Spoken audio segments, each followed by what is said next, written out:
مبين. اللهم صل على محمد وعلى آل محمد كما صليت على إبراهيم وعلى آل إبراهيم إنك حميد مجيد. اللهم بارك على محمد وعلى آل محمد كما باركت على إبراهيم وعلى آل إبراهيم إنك حميد مجيد. হাজীপুর খাদিমুল ইসলাম সমাজ কল্যাণ পরিষদ ও এলাকাবাসীর যৌথ উদ্যোগে তৃতীয় বার্ষিক তাফসীরুল কুরআন মহাসম্মেলন। উপস্থিত সভাপতি মণ্ডলী এবং সামনে শ্রোতাবৃন্দ, আল্লাহ রাব্বুল আলামিন এই দুনিয়ার নিজামকে বিভিন্নভাবে এবং ওনার কুদরত এবং হিকমত দ্বারা সাজিয়েছেন। এর ভিতরে একটা হলো যে আল্লাহ তাআলা আমাদের যেভাবে সৃষ্টি করেছেন এবং জিন ইনসান সহ সমস্ত মাখলুকাতের রিজিকেরও ব্যবস্থা করেছেন। আমাদের সারা জীবনের আজকে বেশিরভাগ চিন্তা করলে এটা আমরা বুঝতে পারি আমাদের 90% সামাজিক দুনিয়াবি চলাফেরার 90% উদ্দেশ্য বেশিরভাগই এটা থাকে রিজিক অন্বেষণ করা। আর আমরা সাধারণত বুঝি এটা যে রিজিক বলতে মনে হয় যে খাবার দাবার যেগুলো আছে টাকা রুজি এগুলাই মনে হয়, কিন্তু মুফাসসিরিন কেরাম এবং তাফসীরগুলো দেখলে এটা মনে হয় যে আমাদের জীবনের প্রতিটা হরকতই হলো রিজিকের অন্তর্ভুক্ত। আমাদের মাল তো এটা তো রিজিক, এটা ঠিকই আছে, পাশাপাশি আমাদের হায়াত এটাও আল্লাহর পক্ষ থেকে একটা রিজিক। প্রতিটি হারাকাত আমাদের দেহ বলেন রিজিক, যেমন আমাদের যে আপনাদের যারা সন্তানাদি যারা আছেন সবারই এটা রিজিক, সম্মানই একটা রিজিক, সবগুলো এগুলা রিজিক। বিশেষ করে যেটা আমরা মনে করি যে খাবারের পিছনে রুটির পিছনে যেমন আমরা দৌড়াই, এগুলোর ক্ষেত্রে আল্লাহ তাআলা এইটার দায়িত্ব নিয়ে নিয়েছেন অনেক আগে। যে রিজিকের পিছনে যেটা আমরা দৌড়াই, তো আমরা যেমন মনে করি যে আমরা সারা দুনিয়া আমাদের কাছে নিয়ে আসবে, এটা সম্ভব না। আমাদের ক্যাপাসিটির ভিতরে এটা নাই। সবাই যদি এটা ক্যাপাসিটির ভিতরে থাকতো যে তার চেষ্টার, তার ইচ্ছা এবং তার পরিকল্পনার মুআফাকাত করে সে অবশ্যই ধনী হয়ে যাবে, কিন্তু এটা হয় না। সবাই চেষ্টা করে, কিন্তু এর ভিতরে দেখেন কেউ সমান, কেউ আলা মর্তবার আছে, কেউ নিচু মর্তবার আছে। তো দুনিয়ার সামাজিক কাঠামোতেও এটা সবাই সমান হয় না, আল্লাহ তাআলার হিকমত।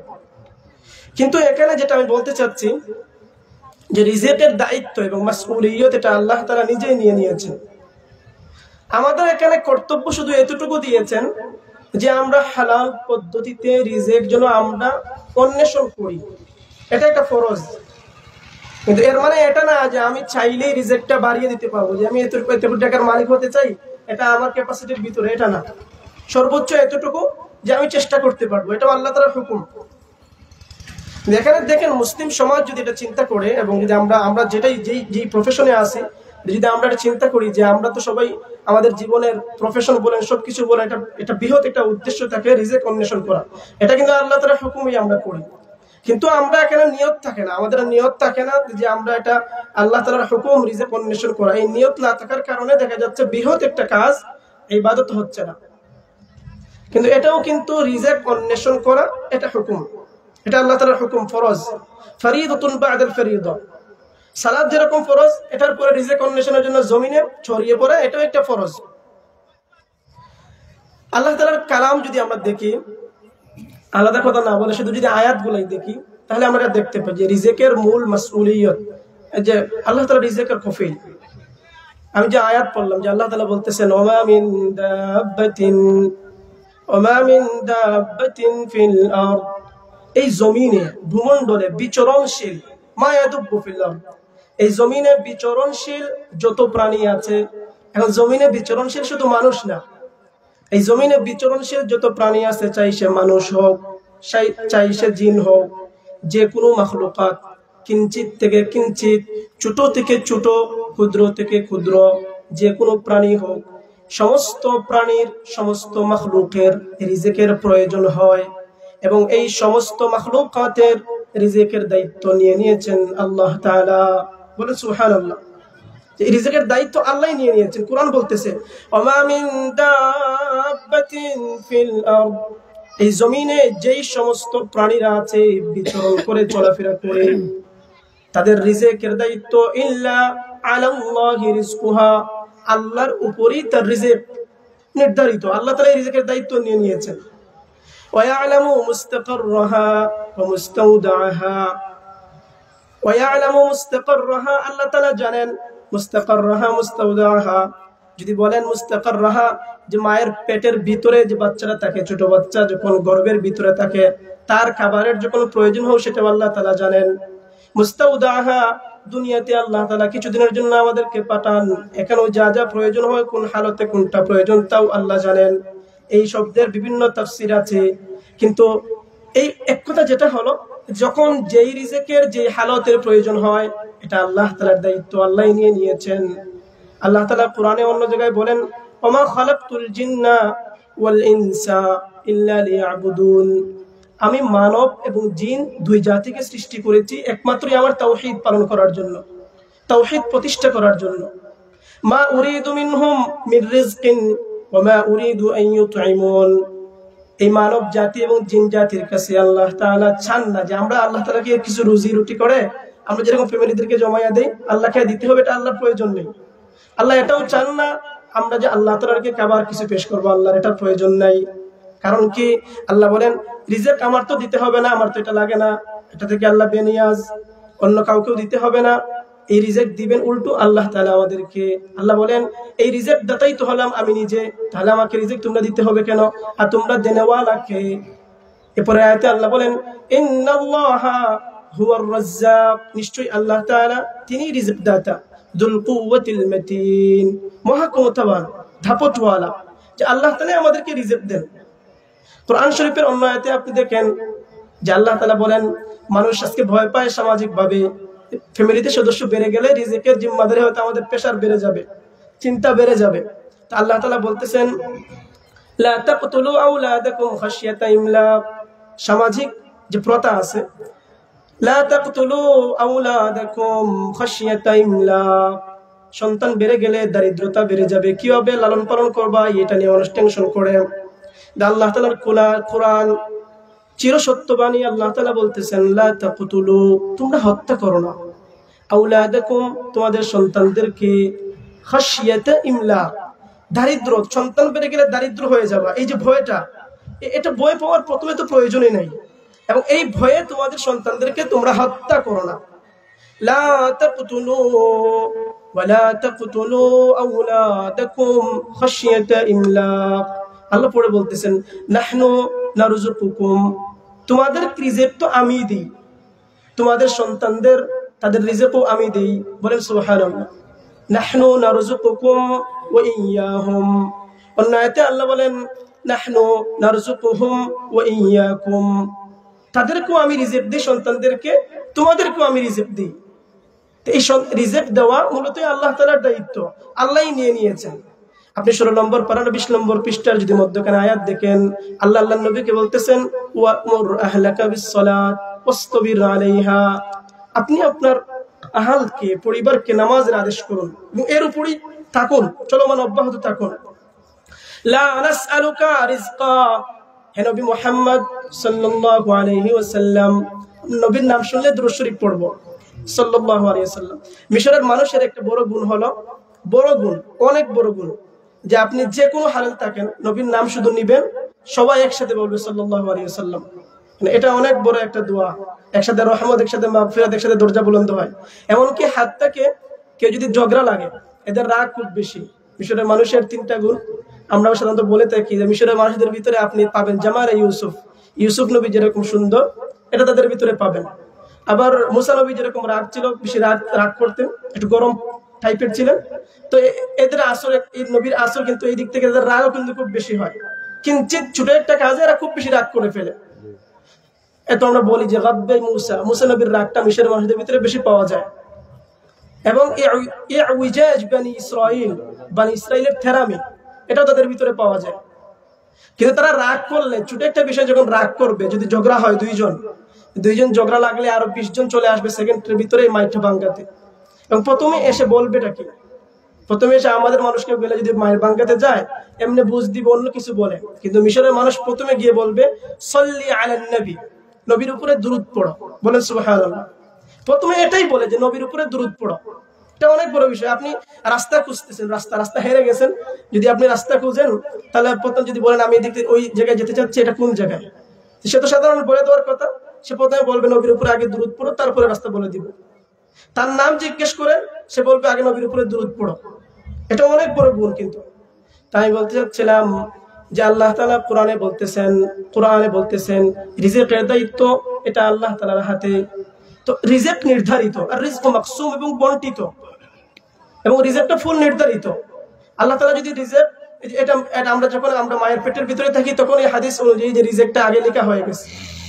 তা আমাদের কর্তব্যটা কি? আমাদের কর্তব্য এতটুকু যে রিজিকের জন্য আমরা জমিনে হালাল পদ্ধতিতে আমরা চেষ্টা করব। কোরআনে এটা আল্লাহ তাআলা বলতেছেন ফাবতাগু ইযা নুদিয়া লিস-সালাতি মিন ইয়াউমিল জুমআহ ফাসআউ ইলা যিকরিল্লাহ ফাইযা কুদিয়াতিস সালাত ফান্তাশিরু ফিল আরদ। নামাজ শেষ হয়ে গেছে, তোমরা জমিনে ছড়িয়ে পড়ো। ফান্তাশিরু ফিল আরদ ওয়াবতাগু মিন ফাদলিল্লাহ। জমিনে ছড়িয়ে কি করবা? এই জমিনে ছড়িয়ে পড়ো, রিজিক আল্লাহ তাআলার অনুগ্রহ থেকে রিজিকটা অন্বেষণ করো। এবং রিজিক অন্বেষণ করার টাইমে আল্লাহকে ভুলে যেও না। যে কোনো হালতে থাকেন আল্লাহ তাআলার জিকির আজকার, এমনকি হালাল পদ্ধতিতে যে আপনি রিজিক অন্বেষণ করবেন এটাও কিন্তু আল্লাহ তাআলার, যদি আপনি মনে করেন যে এটা একটা ইবাদত, রিজিক অন্বেষণ করা এটা একটা ইবাদত, ইবাদত হিসেবে যদি করেন তাহলে এটা ইবাদত, এটা তো বলার প্রয়োজন নেই। কিন্তু আমাদের একটা নিয়ত থাকে না ইবাদত, আমরা মনে করি এটা কোনো ইবাদত না, নিয়ত না করলে এটা আপনার সওয়াবই হবে না। এই জন্য বলা হয় যে রিজিক একটা ফরজ, এটা আল্লাহ তাআলার একটা হুকুম, কিন্তু আমরা এটা ভুলে যাই। তা আমাদের কর্তব্য শুধু এতটুকু, রিজিকের জন্য জমিনে কি করা? হালাল পদ্ধতিতে বিচরণ করা, আল্লাহ তাআলার অনুগ্রহ থেকে রিজিককে অন্বেষণ করা। এবং এই টাইমে আল্লাহ তাআলা বলেন ওয়াজকুরুল্লাহা কাসীরা। রিজিক অন্বেষণের জন্য মানুষের প্রফেশন, পেশা এক হবে না, ভিন্ন ভিন্ন হয়। কেউ হয় খাইয়াব, টেইলার্স, দর্জি, কেউ হয় নাজ্জার, কাঠমিস্ত্রি হয়। এগুলা নবীরাও এই কাজগুলা করতেন। কেউ হয় নৌকা মিস্ত্রি, কেউ হয় শিক্ষক, মানে ভিন্ন ভিন্ন প্রফেশন। সূরা লাইলে আল্লাহ তাআলা বলেন ইন্না সাইয়াকুম লাশাত্তা, যে তোমাদের চেষ্টা প্রচেষ্টা রিজিকের জন্য এটা ভিন্ন ভিন্ন হয়। যেই প্রফেশন হোক, আপনি হোক কৃষক, মাঝি, যে কোনো আপনার প্রফেশন হোক, পেশা হোক, এই টাইমে আল্লাহ তাআলার হুকুম হলো যেই হালতে থাকো আল্লাহকে স্মরণ রেখো, আল্লাহকে বলা যাবে না, আল্লাহর আদেশ এটা। ওয়াজকুরুল্লাহা কাসীরা, আল্লাহ তাআলাকে স্মরণ করো। কতটুকু? খুব বেশি বেশি। কতটুকু বলছেন? যে বেশি, এবং বেশির পরিমাণ আল্লাহ বলছেন বেশি। এখন আপনি বেশি বলতে কি মানে? আমরা যে হালতে থাকি, যে অবস্থায় থাকি, যেন আল্লাহকে স্মরণের একটা হালত আমাদের ভিতরে থাকে। কথা বলার মাধ্যমে তাসবিহাত আদায় করা, প্রশংসা করলে আলহামদুলিল্লাহ বলা, সুবহানাল্লাহ, এগুলো আল্লাহ তাআলার স্মরণ। ওয়াজকুরুল্লাহা কাসীরা। এমনকি যুদ্ধের হালতে থাকেন, আল্লাহ তাআলার স্মরণ থেকে ছুটা যাবে না। জিকির, কোরআন শরীফে আপনি অন্য আয়াতে দেখেন যুদ্ধের কঠিন হালত, কিছু মানুষ এখানে শহীদ হচ্ছে, কাফিররা নিহত হচ্ছে, খুব লড়াই, যুদ্ধের অবস্থা থাকে।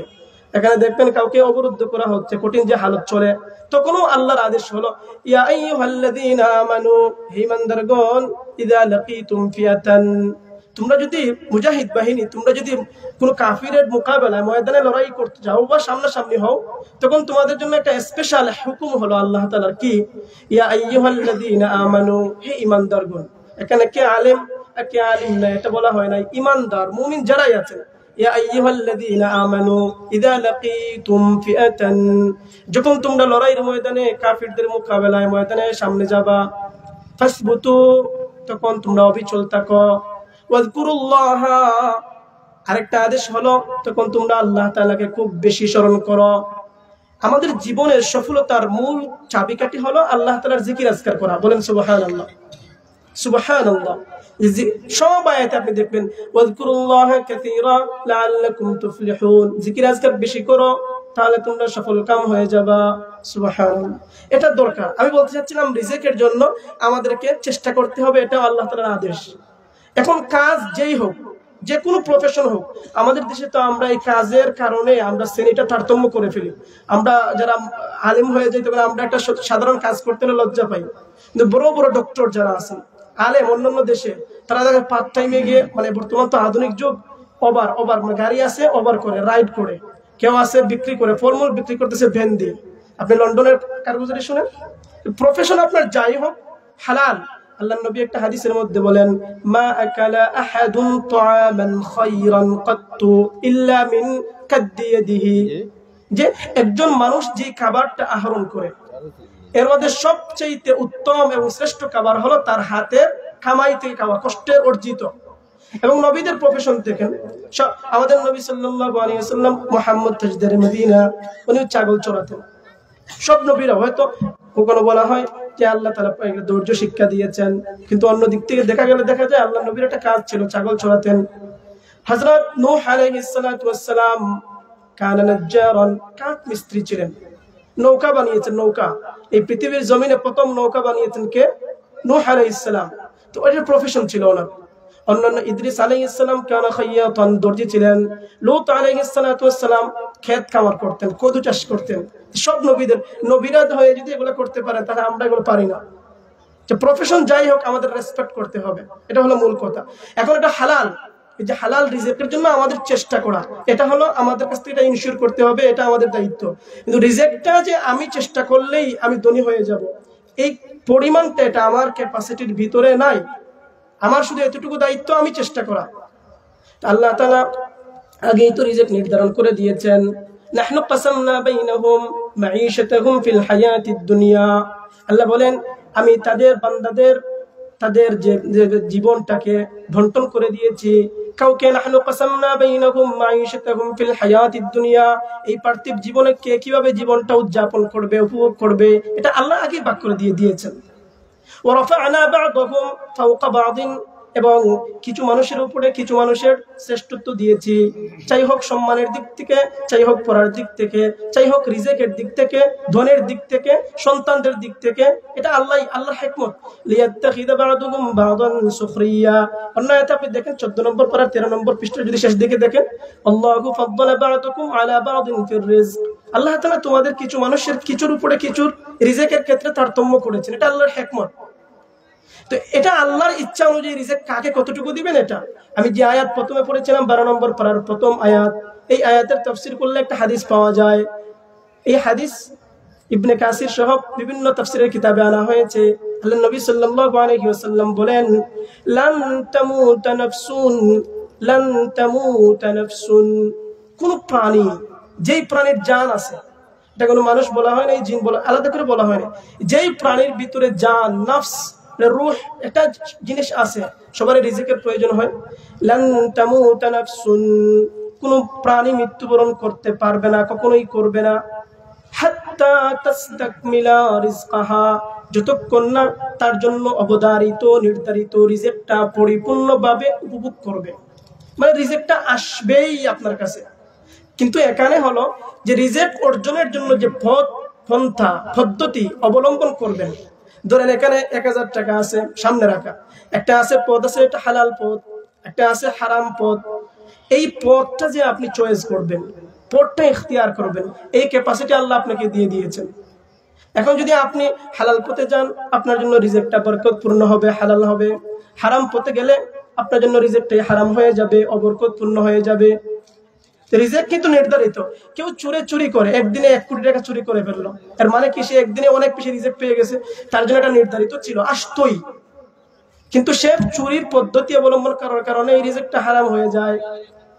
তো রিজিকটা নির্ধারিত, এবং রিজিকের জন্য হালাল পন্থায় চেষ্টা করা। এখন আসেন কিছু আমল বলে দিই, এবং কিছু কাজ করলে যেগুলা মানুষ আজকে ভয় পায়, রিজিকের জন্য করতে যায় না, এবং এগুলা করলে রিজিকটা বরকতপূর্ণ হয়। এর ভিতরে একটা হলো ইস্তিগফার, একটা হলো ইস্তিগফার, আস্তাগফিরুল্লাহ, এটা আমরা সবাই পারি। এটা এমন একটা জামে এবং মানে আমল, যে এই আমলের মাধ্যমে যদি আমরা অন্য কিছুই না পারি, এই এক আমলের মাধ্যমে সব প্রয়োজন আল্লাহ তাআলা পূরণ করে দিবেন। বলেন সুবহানাল্লাহ। একটা মাত্র আমল। একজন আল্লাহর ওলির কাছে একজন মানুষ আসছে, জিজ্ঞেস বলতেছে এসে, আমার বাচ্চা নাই, আমাকে একটা আমল শিখিয়ে দেন। তখন শিখিয়ে দিচ্ছেন ইস্তিগফার পড়া। আরেকজন আসছে, এসে জিজ্ঞেস বলতেছে যে আমার মাল নাই, একদম খুব দারিদ্র, দুর্ভিক্ষ চলতেছে আমার ফ্যামিলিতে, এই একই জিনিস শিখিয়ে দিচ্ছেন। বৃষ্টি হচ্ছে না, যে দুর্ভিক্ষ চতুর্দিকে, বৃষ্টির জন্য দোয়া, একই আমল ইস্তেগফার। এটা কোরআনে আল্লাহ তাআলা এই আয়াত হযরত নূহ আলাইহিস সালাম ওনার কওমকে বলছিলেন, ফাকুলতু ইস্তাগফিরু রাব্বাকুম, যে তোমরা তোমাদের রবের কাছে ইস্তেগফার করো, ইন্নাহু কানা গাফফারা, আল্লাহ তাআলা গফফার মানে ক্ষমাশীল, এবং রহিম গফফারা খুব ক্ষমাশীল, ইস্তেগফার করো ক্ষমা করে দিবেন। এই ইস্তেগফারের আরো কিছু ফজিলত এই কোরআন বলতেছে। এক নম্বর ফজিলত হলো ইউরসিলিস সামা আলাইকুম মিদরারা, জমি আসমান থেকে তোমাদের জন্য অজুর ধারায় বৃষ্টি নাজিল করবেন কে? আল্লাহ। যে এটা একমাত্র আমল ইস্তেগফার। ওয়ায়ুমদিদকুম বিআমওয়াল, এবং আল্লাহ তাআলা তোমাদেরকে কি করবেন? তোমাদের যে শক্তি করা, সাহায্য করা, তোমাদেরকে শক্তিশালী করা। ইস্তেগফার করো, আল্লাহ তাআলা। মানুষ শক্তিশালী কিভাবে হয়? দুইটা মাধ্যমে, সন্তানদের মাধ্যমে এবং ধনের মাধ্যমে। যার সন্তান বেশি দেখবেন এলাকাটা ধাপড় থাকে, পাশাপাশি ধন হলে মোটামুটি শক্তিশালী। তা আল্লাহ বলতেছেন এই দুইটা জিনিস আল্লাহ তাআলা দিবেন এই একই আমল করলে। কি? ইস্তিগফার, আস্তাগফিরুল্লাহ। আমরা সবাই পারি না আস্তাগফিরুল্লাহ? আস্তাগফিরুল্লাহ ইন্নাল্লাহা গফুরুর রহিম। আল্লাহ বলতেছেন ওয়ায়ুমদিদকুম বিআমওয়াল, আল্লাহ তাআলা তোমাদেরকে মাল দিবেন। ওয়ায়ুমদিদকুম বিআমওয়ালিন ওয়া বানিন, সন্তানও দিবেন। একই আমল। অন্য আয়াতে 12 নম্বর পারা 6 নম্বর পৃষ্ঠার শেষ দিকে দেখেন আল্লাহ তাআলা বলতেছেন ইউরসিলিস সামা আলাইকুম মিদরারা ওয়া ইয়াজিদকুম কুওয়াতান ইলা কুওয়াতিকুম। শক্তির যদি আরো প্রয়োজন হয়, যাই আছে আরো কিছু শক্তি দরকার। কোন শক্তি? হতে পারে শরীরের শক্তি, হতে পারে বাচ্চা প্রয়োজন, এটা ওটা শক্তি, ধনের শক্তি। যে একই আমল ইস্তেগফার। আল্লাহ তাআলা ওয়া ইয়াজিদকুম, তোমাদেরকে আরো বাড়িয়ে দিবেন, কুওয়াতাকুম ইলা কুওয়াতিকুম ওয়া ইয়াজিদকুম, তোমাদের যেই শক্তি আছে ইনস্ট্যান্ট যাই আছে এর উপরে আরো বাড়িয়ে দিবেন। কোন আমল করলে? একমাত্র আমল ইস্তেগফার। তো রিজিক বাড়ার জন্য এই একটা আমল গুরুত্বপূর্ণ, এটা হলো ইস্তেগফার। 2 নম্বর হলো তাকওয়া। সব কাজের ক্ষেত্রে এটা খেয়াল করা যে আমি হারাম কোনো কাজে জড়িয়ে পড়তেছি কিনা। কোরআনে আয়াত দেখেন সূরা তালাকের মধ্যে আল্লাহ তাআলা বলতেছেন ওমান ইয়াত্তাকিল্লাহা, যে আল্লাহ তাআলাকে ঠিকমতো ভয় করবে, ইয়াজআল লাহু মাখরাজা, যেই হালতে থাকুক, যেই কঠিন সিচুয়েশনে থাকুক, আল্লাহ তাআলা তার জন্য উত্তম একটা ব্যবস্থা করে দিবেন। ওয়া ইয়ারযুকুহু মিন হাইথু লা ইয়াহতাসিব, এবং আল্লাহ তাআলা তাকে এমন জায়গা থেকে রিজিক দিবেন সে কল্পনাই করতে পারবে না। বলেন সুবহানাল্লাহ। 3 নম্বর আরেকটা আমল, আর দুইটা কথা বলে শেষ করে দিব। 3 নম্বর আমল রিজিক বাড়ার আরেকটা আমল বলতেছি বিবাহ, নিকাহ। আল্লাহর নবীর হাদিস, আমি কিছু বলবো না, নবীর হাদিস। আল্লাহর নবী বলতেছেন আজাবান লিমান তালাবাল গিনা, আমার ওই ব্যক্তির জন্য আশ্চর্য লাগে। লিমান তালাবাল গিনা, যে সচ্ছলতা চায়, জীবনে সচ্ছল হতে চায়, তার জন্য আশ্চর্য লাগে। আল্লাহ নবী বলতেছেন আমার ওই ব্যক্তির জন্য আশ্চর্য লাগে যে সচ্ছলতা চায়, ওয়ালাম ইয়ানকিহ, কিন্তু বিবাহ করে না। অন্য হাদিসে আল্লাহ নবী বলতেছেন তাদাম্মানাল্লাহু লিমান নাকাহা লিইফাতি আখলাকিহি, ইফাতে আখলাক, চরিত্র হেফাজতের জন্য যে বিবাহ করে তার খাবার দাবারের সম্পূর্ণ দায়িত্ব কে নেন? বলেন আল্লাহ। তাহলে 3টা আমল, ইস্তেগফার, তাকওয়া, নিকাহ, আর আছে হজ, অন্য কিছু আমল যেগুলো রিজিক বাড়ে। খোলাসা কথা হলো, প্রথম যে কথা বললাম, 1 নম্বরে রিজিকটা নির্ধারিত, এটা আল্লাহর পক্ষ থেকে, আমরা জানি না কে কতটুকু রিজিক আমরা পাবো। 2 নম্বর কথা বলছিলাম যে আমাদের কাজ এতটুকু যে আমরা শুধু রিজিকের জন্য হালাল পদ্ধতিতে আমরা চেষ্টা করব, এতটুকু চেষ্টা করা আমাদের দায়িত্ব। এটা একটা ইবাদত মনে করে চেষ্টা করা। এবং 3 নম্বর হলো এই যে হালাল রিজিক, হালাল রিজিকের অনেক আয়াত আছে, হুজুর বসা। এবং 3 নম্বর কিছু দোয়া বললাম, ইস্তেগফার বেশি পড়া, এবং যে দুরূদ শরীফ পড়বেন, পাশাপাশি তাকওয়ার পথ অবলম্বন করবেন, আল্লাহ তাআলা রিজিকে বরকত দিবেন। আমি এসেছি মূলত দোয়া নেওয়ার জন্য। আমি এখন লেখাপড়া করি, আমাদের আজহার ইউনিভার্সিটি প্রায় এখানে ছাত্র 6 লক্ষের উপরে ছাত্র আছে, মানে পৃথিবীর সবচেয়ে বড় ইউনিভার্সিটি এবং সবচেয়ে বড় ইলমের মার্কাজ। পৃথিবীর দেশ বর্তমানে আছে কত 205টার মতো, আর এখানে একাই ইউনিভার্সিটিতে ছাত্র আছে 140টা দেশের ছাত্ররা আছে এখানে, বিভিন্ন সাকাফত, বিভিন্ন দেশের মানুষ। আমার অনেকে জিজ্ঞেস করে, আমাকে কথার বার্তা জিজ্ঞেস করে যে মাদ্রাসাটা কত বড়, মানে এটা বললে আমি উত্তর দিতে পারি না। কারণ হলো আমাদের দেশে যেরকম মাদ্রাসাগুলো এক জায়গায় জমা থাকে, এটা ওই জায়গায় থাকে এরকম থাকে না। যেমন আমি এক জায়গায় থাকি, আর একটা ডিপার্টমেন্ট প্রায় যেতে 1 ঘন্টা লাগবে গাড়ি দিয়ে। এক জেলায় এক একটা ডিপার্টমেন্ট, বিশাল বিশাল। আমি একটা সরকারি সাপোর্টেড বিশ্বের মাঝে, এটার প্রায় বয়স 1000 বয়স। আমাদের যেমন দারুল উলুম দেওবন্দ, আমাদের এই উপমহাদেশের উম্মুল মাদারিস মার্কাজ, এটার বয়স প্রায় 200-র কাছাকাছি বর্তমানে, আর ওইটার বয়স 1000-এর উপরে। দুটোটাই ইলমের মার্কাজ। মূলত ছুটিতে আসলাম, আর আসলে এগুলোর যোগ্য না। দোয়া নেওয়ার জন্য আসলে আমার জন্য সবাই দোয়া করবেন। আর হুজুরও আসছেন, দেখা হয়ে গেল। দোয়া চাই সবার কাছে। ওয়া আখিরু দাওয়ানা আলহামদুলিল্লাহি রাব্বিল আলামিন। সুবহানাকাল্লাহুম্মা ওয়া বিহামদিকা আশহাদু আল্লা ইলাহা ইল্লা আনতা আস্তাগফিরুকা ওয়া আতুবু ইলাইক। আসসালামু আলাইকুম ওয়া রাহমাতুল্লাহি ওয়া বারাকাতুহু।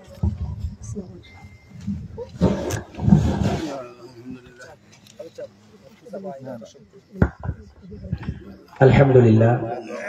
সুপ্রিয় উপস্থিতি, আমরা এতক্ষণ যাবৎ আমাদের এলাকার কৃতি সন্তান হযরত মাওলানা তারেক জামিল দামাত বারাকাতুহুমের কাছ থেকে অত্যন্ত তথ্যবহুল আলোচনা শুনছিলাম।